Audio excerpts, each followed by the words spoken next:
BMI, ayan, BMI. Now, ito naman po yung nagsasabi, physiological state of an individual as determined by the kinds of amount of food consumed and the ability of the body to use to them. So, pamainin ko na lang, pag sinabi mong nutritional status, dito po papasok yung, tama po yung sinabi nila, no, BMI, normal, underweight, stunted, ano po yung stunted?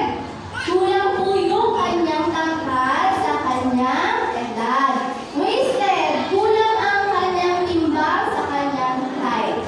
No? Diyan po papasok. So, pag tinanong po kayo, ano pong nutritional status ng inyong mga anak? Normal, underweight, yun po yung sasagot natin, no? So, ayun po yung katagat. Nutritional status. So, paano po ba yung pino-compute? Tama po si Ma'am, no? Through BMI. Kukunin po yung timbang at height and then kukompute po natin. So, ayan. Meron po tayong phases of malnutrition. Ibig sabihin ng, ano ba yung sabihin ng malnutrition? Pag sinabing mal is bad. So, ibig sabihin po, bad nutrition. So, isa-isayin po natin, no? Underweight. Ito po yung kadalasan natin nakikita, no? Sa community. Ito po yung kulang yung timbang sa kanilang edad. Ang next naman po yung stunted or bansot. Wasted po, yung ito na po yung bunot balat.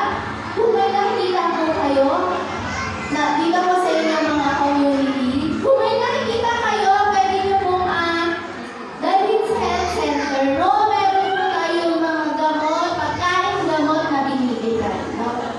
So, overweight, kung mapapansin nyo po, bakit kasama yung overweight?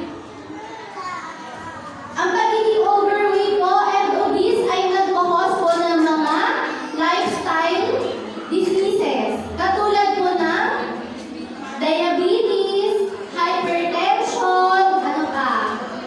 Fatty liver, pag yung ating mga lifestyle or pag-uugali ay hindi po maganda, no? Di ba sabi nga po nila, hindi maganda ang kulang at sobra.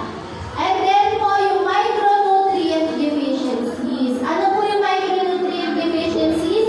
Ito po, hindi po natin siya nakikita physically. Yung bata pag kulang sa red blood cell, ano tawag doon? Anemia. So, ito po ang iniiwasan natin sa mga school children. Ang magkakaroon po ng anemia, lalo na po sa mga batang babae.